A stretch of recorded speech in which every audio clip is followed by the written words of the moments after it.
Welcome to the Encore Audio Archives YouTube channel. I'm Taper Dave, and this is my channel. I've uploaded hundreds of talks here that I've recorded at meetings in West LA, and I've also recorded conventions starting in 2013. I've got a bunch of those up. And Walt and Mary Murray, the original owners of Encore Audio Archives, started the company in the 80s, and Walt recorded Joe and Charlie's and a bunch of stuff down in Vista, California. My sobriety date is June 20th of 1994. I hope you find something you like, so please like and subscribe to my channel and comment down below. If you want to hear something that I don't have or that you don't see, I'll see that I get it. Anyways, take care and have a great day if you want to. And now let's give a warm welcome to our main speaker, Evan.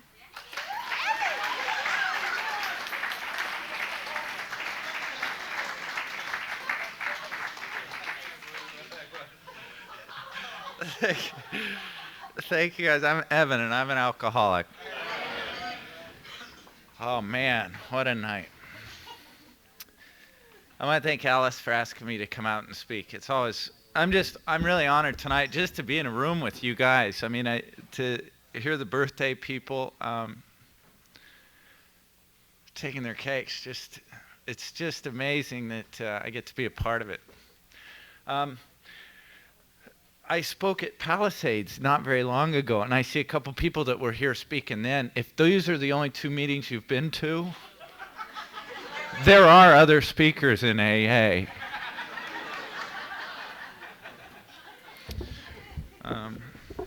It's an honor to be asked to speak. I don't know why. It's like Shannon said, I don't know why you're asked to speak. I'm not an authority in AA. If this is all new to you, I'm just a guy who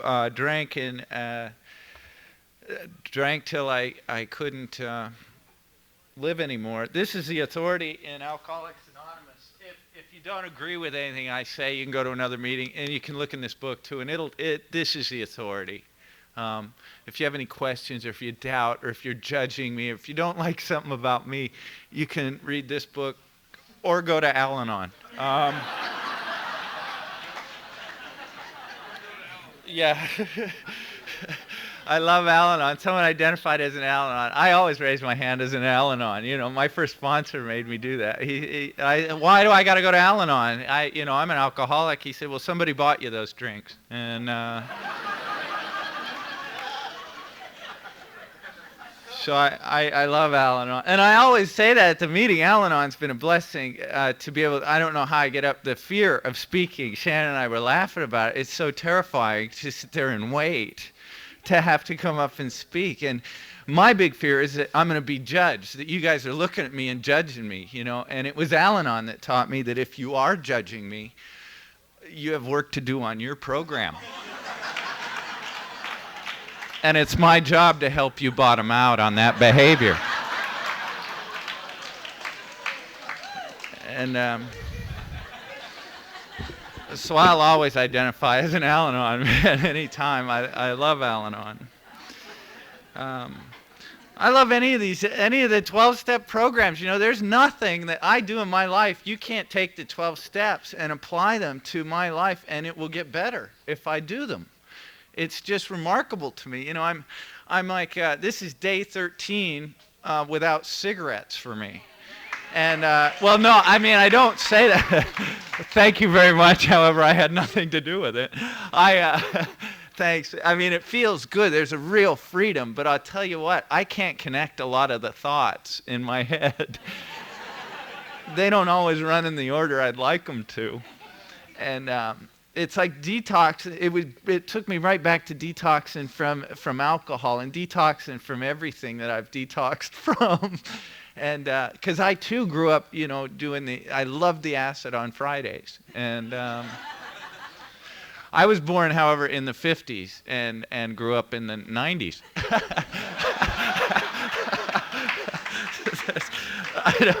I don't remember those other years very well.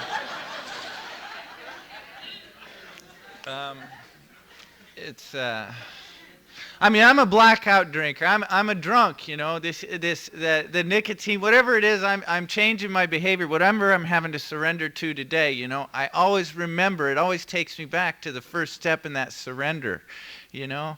I just anything, you know, working with sponsees, that makes me nuts. I got a couple sponsees, and man, am I powerless over their lives. You know, that makes me nuts, you know. The 12th step gets me right into the first one every time, you know. And, because, damn it, they just aren't calling me enough. And I really need to be needed. And it's just so amazing. I'm a falling down vodka drinker. I'm a blackout drinker. That's what I love to do is black out. I had a program when I came to AAA. Had to do with vowels. No, I had a program. Like when I came to AA, I had a program. There weren't many steps to it, you know. Because I mean, I did. I had a blackout program, you know, that was, I'm terrified of you. Let's either make me really happy and forget about it, or black out. Those were my two things. That was my program. And I really have I came to you with a belief system. When I came to you guys, I had been living for 29 years with whoever was in the room was my higher power. Whatever you're thinking, that's what I got to do and live up to. And it's my job to figure it out. Well, if it was a crowded room, I had my work cut out for me.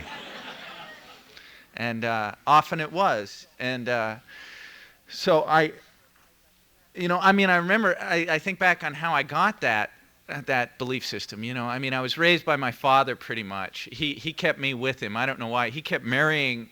He would begin another relationship before he ended the last one. And there were kids along the way he would marry, and he took me with him. For some reason, he realized his behavior, that he was, you know, he had to quit leaving women with kids. And I was actually born in Glendale, I guess. And he decided one day that to just take me and leave. And we wound up in Utah. And I was 2. And I don't remember this stuff. This is all, you know, sort of retrospect. But anyway, I was raised by my father. And I remember one of the key things in my belief system with the program I had when I came here was that I don't deserve a mother, and that women are mythological creatures, that I don't deserve their love. And that the reason I lost my mother is because it was something I did when I was 2. And because it's all about me, you know. I don't believe this is why I'm alcoholic. These are just sort of cool accents on my alcoholism. I believe I was born with this disease, and because it's just, I love alcohol so much. That was a major belief system. I had to get a mom, you know. I had to get a woman's approval. My other belief system was, well, I remember asking my father when I was about 5 or 6. We would go to church. I remember him. It was sort of, we'd walk to church, and I'd go to Sunday school. And I remember asking him when I was 5 or 6, Dad, you know, what's it all about? What's this God thing? I don't get it, you know. And I don't understand the ark. I don't understand any of it. Who is God, and what is it I'm really shooting for here? And he said, you know, son, I couldn't tell you. And I was stunned. I was like, you're kidding. You're the guy. You got the wallet. What do you mean you can't? Don't do this to me, you know. How dare you not know everything? And I remember being scared. And I remember thinking at that point, I knew money had something to do with it because we didn't have any, you know. So I remember tying money in and women in with my higher power. When I got to this program, I had honed that belief system into a tight package of either I got to sleep with you, or I got to get cash from you, or I got to black out. That was my program, in all honesty. And I didn't know that at the time. I thought I was a cool guy at the time. I thought I was a well-meaning, good guy. I was blacking out drinking vodka because I was terrified. I love blacking out, you know. From when I found alcohol in like junior high school, I remember when I found cigarettes, when I found everything, I went to, well, this is a big turning point. I was in the 7th grade, and I went to a dance with Nancy Waltman, and I asked her out, and it was a big thing to take a girl to a dance, and it was the sweaty hands and the nervousness, and I remember I walked her home after that dance. Never did really have the courage to dance, never did dance. But I hung onto her hand the whole time, and I showed up with her and walked her back to her house in this small town where we were living. And outside her house, I said, thank you for going to the dance. And I had a good time, and I leaned over and I kissed her on the mouth, and she screamed at the top of her lungs. And that confirmed it right there, you know. That scream echoed all the way back to like 2, you know. That was like, oh. What the hell was I thinking? I'm sorry. That's right. They scream when I kiss them. And I started smoking, I think that week. And I remember Marlboros were good because, you know, he was the cowboy and he had a horse and he was alone and he didn't need women. He was kind of a rebel, you know. And I started drinking and hanging out. You know, there were a few other guys who I guess girls had screamed when they kissed them too. And this belief system just led me nowhere, just to more terror, you know. I was doing what you were doing. You were my higher power. You were in the rooms. I had to go to the party because I had to impress you, you know. And blacking out was the only way I could stay at the party. I loved blacking out, you know, because you were at the party. You just didn't have to do much, you know. I look at my yearbook. I got to see my high school yearbook. You know, it was all those stories. I remember you at Terry's party in the tub. I remember you in Todd's trunk. These are like my high school annuals. You know, it's supposed to be, you know, good luck in your life, you know. Hey, what a cool guy. Good luck with the computer thing, you know. It's like none of that, you know. Oh, you were great in track. None of that. I remember you in Todd's trunk.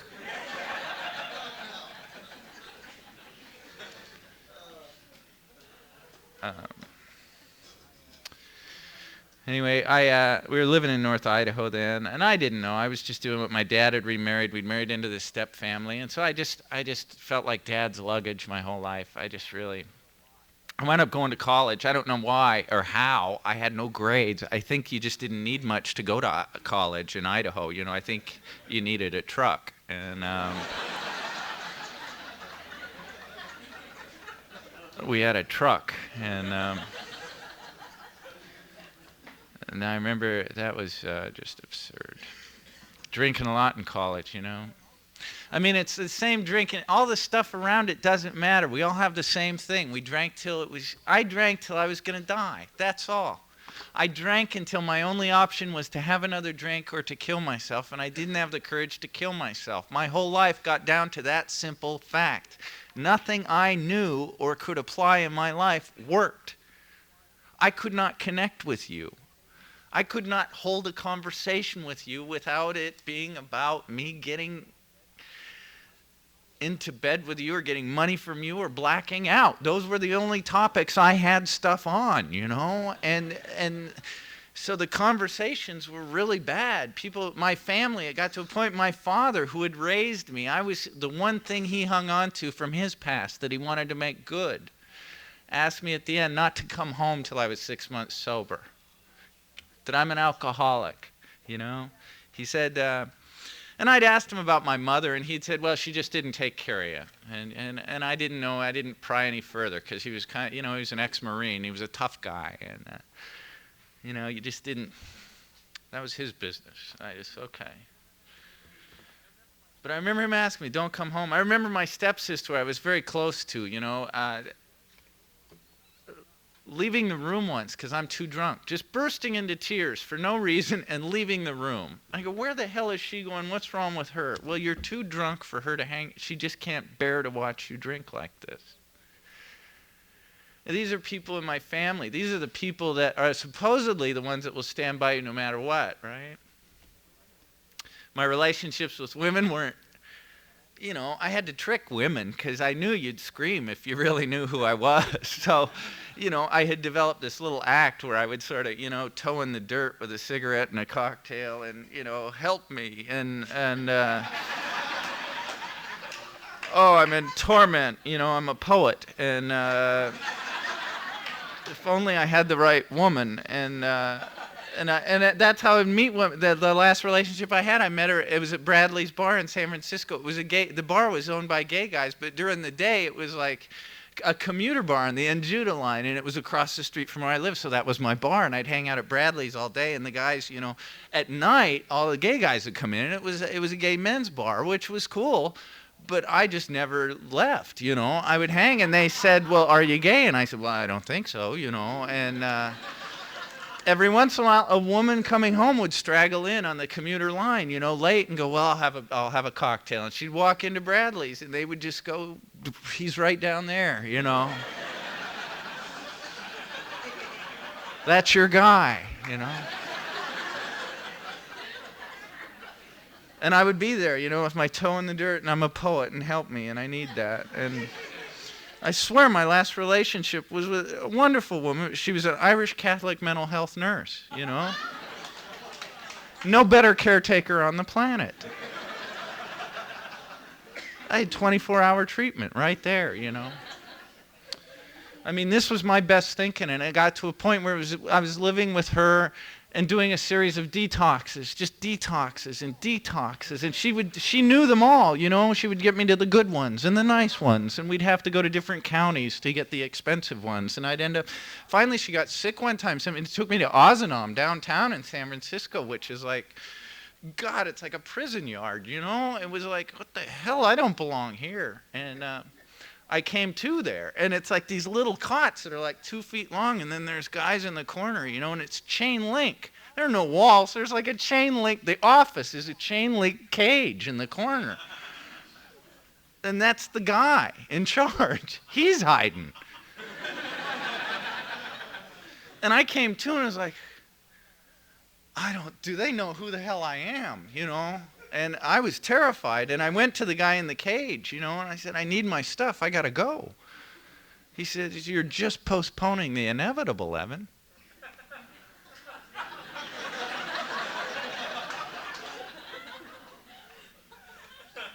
And that phrase has just stuck with me the whole way down the stairs and into the street, you know. Postponing the inevitable, you know. And I've tried, you guys. I tried coming to AA, and I knew some of you guys, and everybody tried to help me, you know, but it's not until I'm ready, you know. My last detox was in San Rafael, which was a really nice detox. And somehow or other, we'd gotten a friend to get me in there because I just couldn't go to the bad ones. Like there's cool detoxes, you know. I'm just hanging.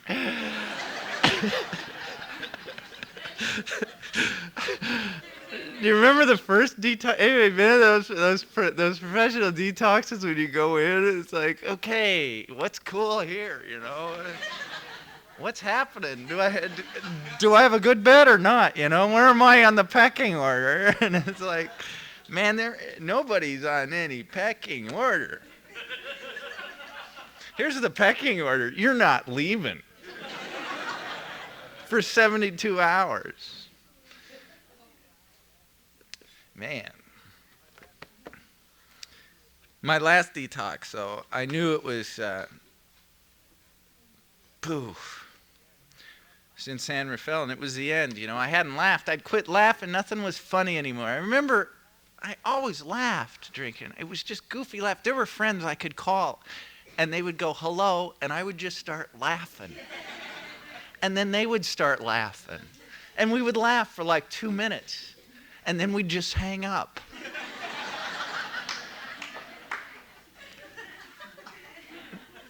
And that hadn't happened in a long time, you know? I mean, because, you know, if they aren't as drunk as you are, if they have like jobs and stuff, that becomes annoying.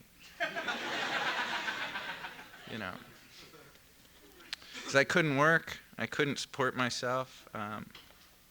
My last detox I was in San Rafael, and it was a little residential detox, and it had maybe 10 or 11 beds. And I didn't know this till I was like 9 years sober, why this happened, because I have a sponsor now. And I heard him speak, the first time I heard him speak, and he said, if you're trying to quit drinking, I don't know what to tell you. AA isn't about quitting drinking. It is not about stopping drinking.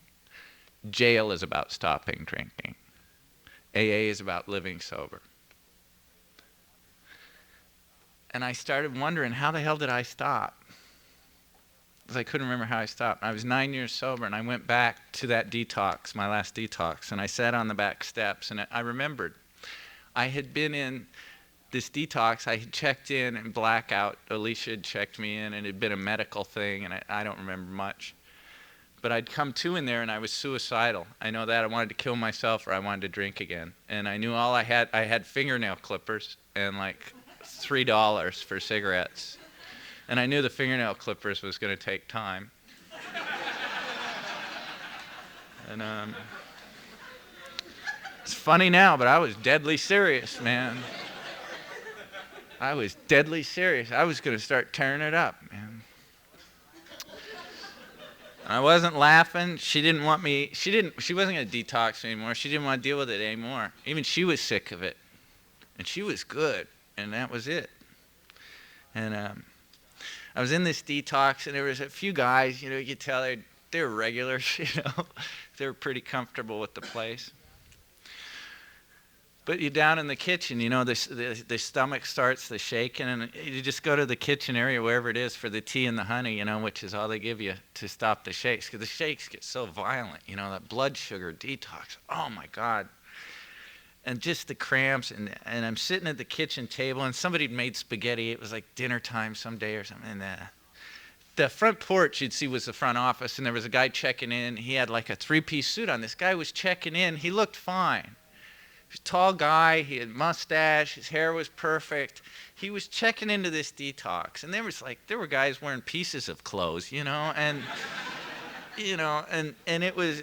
He like just came right into the kitchen, sat right down at the table, and they'd been doing dishes or something, and they all sort of, whatever it is, you know, like, you know, because detox, who knows where everybody's coming from. You can get a lot, detoxes, you know. They're a refuge for a lot of people. So these guys left, this guy sat down, and he said, how you doing? That's all he said to me, how you doing? And I said, not good. How are you doing? And he said, not good. And he just started talking. And he said he'd had 7 or 8 years sober in AA. And his life was good. And he bought his 7-year-old kid a bicycle for his birthday the other day. And the next day, that kid had been hit and killed on that bicycle. And I was like, why are you telling me, and why are we here, you know? I couldn't fathom it. I couldn't say anything. He says, I went to a bar, and I had a drink. I had one drink. And he said he put the glass down, and he came back to the last place he got sober and checked in. And I said something, I can't fathom your pain or something. And he said, this is the hardest thing I've ever done. And I heard that, because it wasn't about his kid. It was about, this is the hardest thing I've ever done. To have one drink and come back and surrender. And he said, I've done a lot of hard things in my life. He said, I was in Vietnam. I was special forces. It was my job to go in and get POWs out, he said. He said, I've done hard things in my life, and this is the hardest thing I've ever done. And that conversation, that drunk talking to me, was the beginning of life for me. Because here was a hero. Here was a guy, world-class hero. This guy had everything. This guy was a tough guy, man. He'd seen it all. And he was surrendering. He was throwing up his arms. He was saying, this thing kicked my ass. How you doing? You know? And that relieved me. I got out of there like 2 days later. I don't know what it was, but something in that conversation, one drunk talking to another, and these two guys I knew from AA who had big happy guys, you know, came and got me. I don't know, Alicia sent them or something, and they had a little Volkswagen Bug, and they were like, "Get in, we're leaving," you know, and I was like, you know. And you're still shivering, you know, and the sunroof's open, and they're driving across the Golden Gate Bridge, and laughing. And where are we going? We're going to a meeting. Let's hit a meeting. I mean, yeah, what? So soon? I just got out. And you know, these guys just, I laughed. They got me laughing just by being around them. It's like, you guys, I tell you, from that guy in that detox to Charlie and Austin grabbing me there, whisking me to a meeting. I mean, my life came back, and it was always with you guys, you know. My first laughter again was in an AA meeting, you know, in San Francisco. I hadn't laughed in so long. Things were so dark. And, God, I was standing in a noon meeting, and it was over in the, it was like 16th and, not Dolores, 16th and something over in the Mission District, San Francisco. This noon meeting, big meeting. I'm with my bartender, Brian, who had sort of 12-stepped me. He'd been my favorite bartender. His bottom, he had been tendon bar with an arm cast here, and a full-length leg cast like that, pouring drinks. And every one of the breaks had been from falling down his own stairs a half a block away. And that had been his bottom. And then he had been sort of 12-stepping me around the neighborhood for about a year. Well, I was at a noon meeting with Brian, and he had gotten coffee right near the end of the meeting, real full. And he was there, and he'd gotten it there, and it got to the end of the meeting, and they said, "Let us say the Lord, we'll say the Lord's Prayer." And everybody stood up, and Brian stood up. And as he stood up, he kicked his coffee, and it spilled all over, and he went, "God damn it." And everyone went, "Our Father." And I couldn't stop laughing for like 3 hours, man. I couldn't stop laughing. It was the hardest I've laughed ever. I was doubled over in pain. And the funniest stuff in the world has happened to me. You know, to be able to laugh, I realized, you know what I've realized in sobriety, the reason I couldn't laugh before, I had no higher power, you know. I had no ability to step out of myself. When you stop and step back, if you have a God or some concept of a higher power, that's the only way you can laugh. You have to, humor is human. And when you have a higher power, you can step back and see your little ideas from way up here. And see how trivial your shit really is. That is humor. And that has been a guidepost for me. You know, if I can laugh, I have some contact with a higher power. You know, if I can laugh at myself. This program has been great for me. Man, you guys, my life has just gotten so great. I found so many things. I had all these bills. My family took me back. My father, he was diagnosed with cancer right around then and given 6 months to live. And he had said, "Don't come home unless you're 6 months sober." And so I stuck with you guys. And you said, you know, if you do these steps, there's a chance you'll be able to see your father sober. And give him a 6-month chip. And I listened to you, and I did what you said, and I did what those guys told me, and I did give my father my 6-month chip. And he waited. And he said, what you're doing is princely, you know.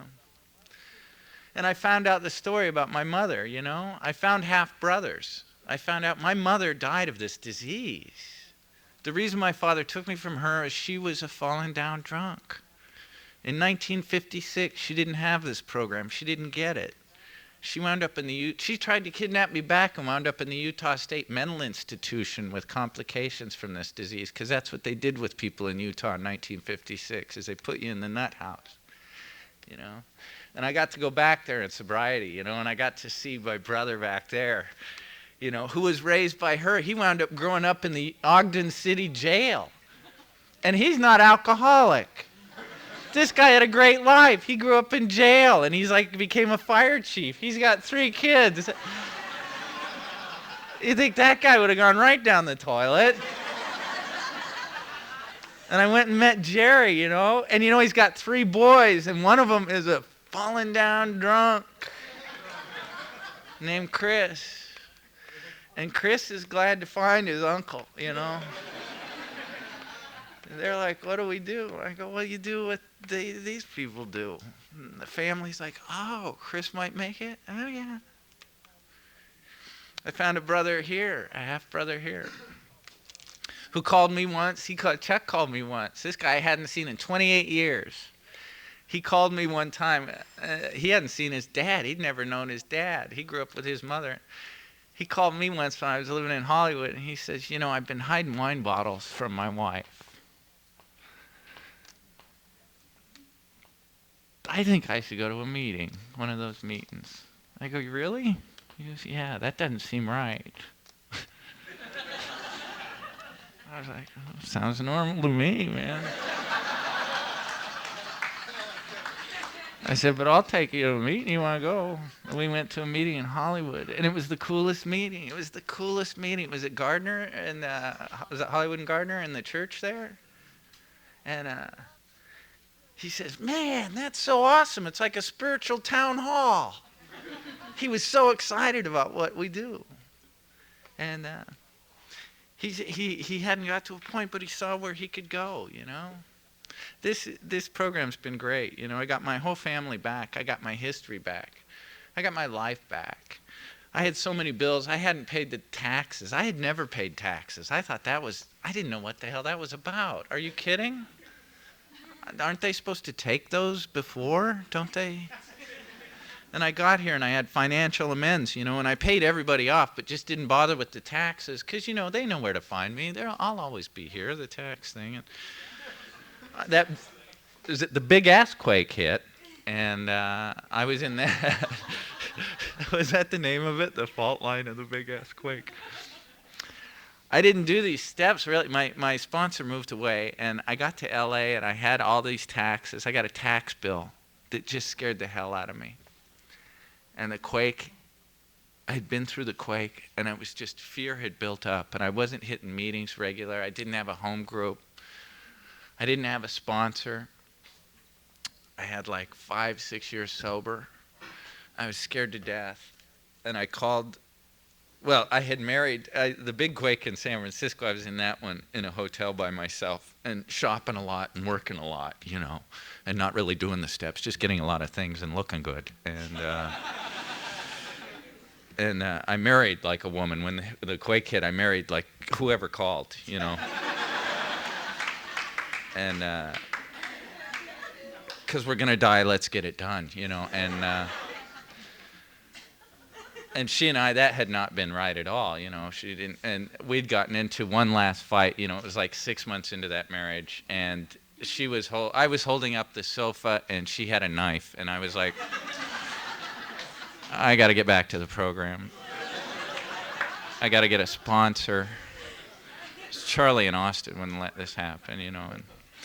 And I got a sponsor down here. And this guy, the best advice, I turned my will and my life over to the care of God. You guys, I mean, I had to have this guy help me find God again. And I had to start over and surrender. And I did, you know.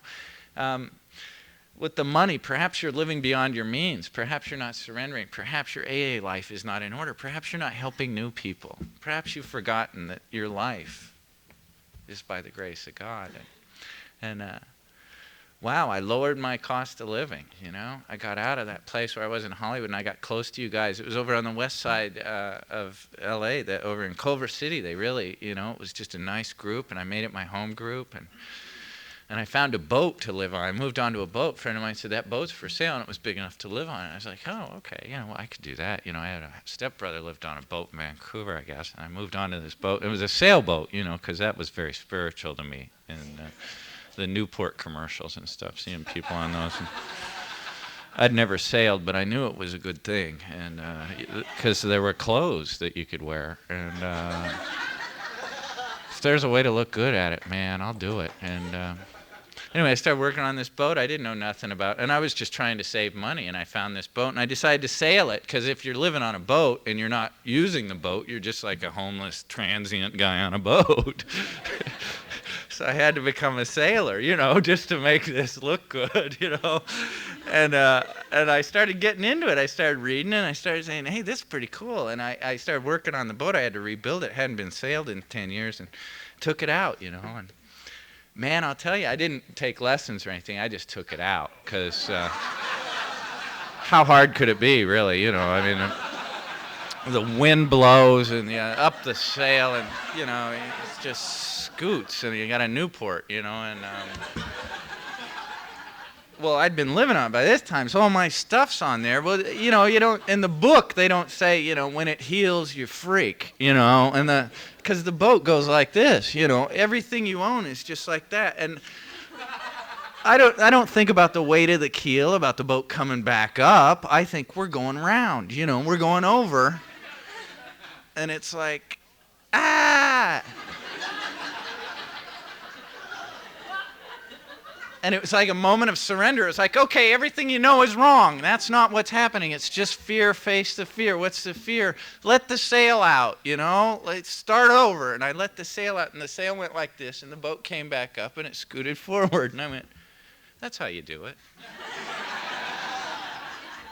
And it was like, if I surrender, if I apply these steps, to whatever I do, I learn, and I get to move forward. And, adjusting the attitude of the sails. I can't control the wind. I can't control the tide. I can't control the waves. I can adjust my attitude, It's such a spiritual thing for me today. I would have never found that without you guys. My life is so good that now I stumble on dumb things. I try and I get cocky. I do U-turns where I think that because I just went to a meeting, I should be able to make a U-turn, And I work in nightclubs as a comedian. I got to do a benefit. This is a few years back, and I did it was a benefit for LAPD, and the guy gave me a card. He gave us a card. It was a get out of jail free card kind of. It just said, if ever you're in trouble, have them call me. And the comedians are like, wow, a get out of jail free card, So you do this one show, and I put it in my wallet and didn't think. I was like, that's cool. I was like, I was 10 years sober. I was like, well, I haven't had a moving violation since 10 years. What am I going to use this for, Well, I made a U-turn after a meeting at the Marina Center. I came out and made a U-turn because I'm very spiritual now, and I made this U-turn because I always do, and I know it's illegal, but that's all right. And this was like, I don't know, a year and a half after this benefit, and the cop pulls me over, and I'm like, oh man, I'm getting a ticket. I can't believe it. And I bet it's for the U-turn. And the guy comes up and he says, do you know why I pulled you over? And I said, the U-turn. He said, yeah. This guy, see your license and registration. I'm like, yeah, I got it all. The insurance, everything. And I open my wallet and I go, get out of jail free card. I got to get out of jail. And I go, I don't know if this means anything. Larry said, if ever I'm in trouble, that... like that. And he looked at the card and he went, huh, see ya. And he turned and walked away.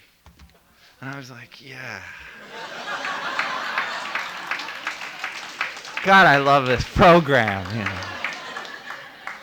So like 3 days later, man, I'm at a meeting at the Marina Center, and I come out of there, and I go down and I make my U-turn because, I'm a spiritual guy. And I do that U-turn, come back, and I'm like, oh, no, I know what to do. I pull over, and a cop comes up, whole different cop this time. He's like, see your license and registration? I said, sure. Oh, God, I got it all, Get out of jail free card. I don't know if this means anything. Larry said, if ever I'm in trouble. Guy goes, that's LAPD, this Culver City.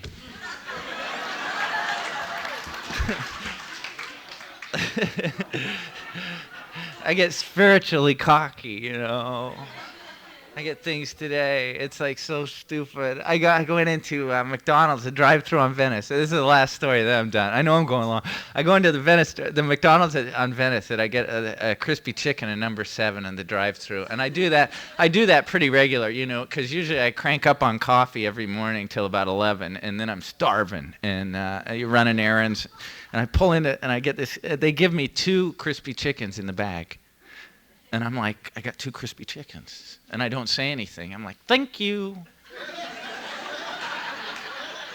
And I'm like, I won. I beat McDonald's. That's a happy meal, man.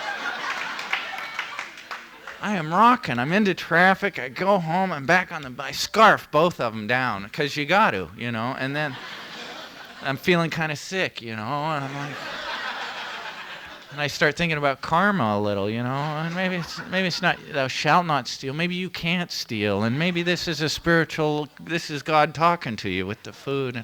And I call my friends in the men's group, you know, and I go, you know, this crispy chicken thing happened.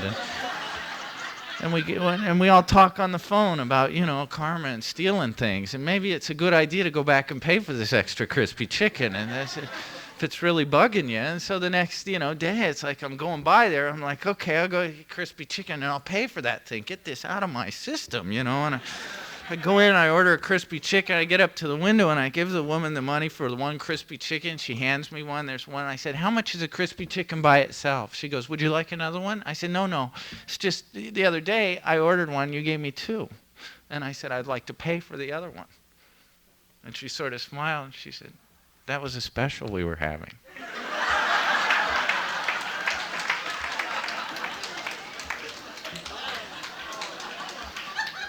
So it's like, I just got to keep coming to you guys, you know, forever. Thank you very much for letting me come.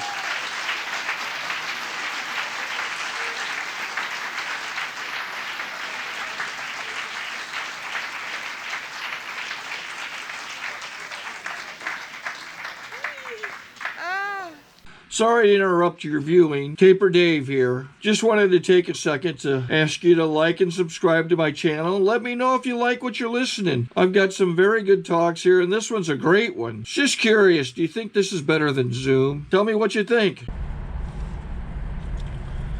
Okay, this is how I prepare my drone for launching. I like to do it inside the cab of my truck so I'm not standing outside in the weather. To install the joysticks for control, up and down, right and left, powered on. I have an Android phone that I use to connect it to the drone with. And it's actually controlled through the iPhone, through an app. Oops, wrong way. It's actually controlled through the iPhone, or through this Android phone, through the app. It's actually controlled through the Android phone, through an app, and you connect it through this short connection right here.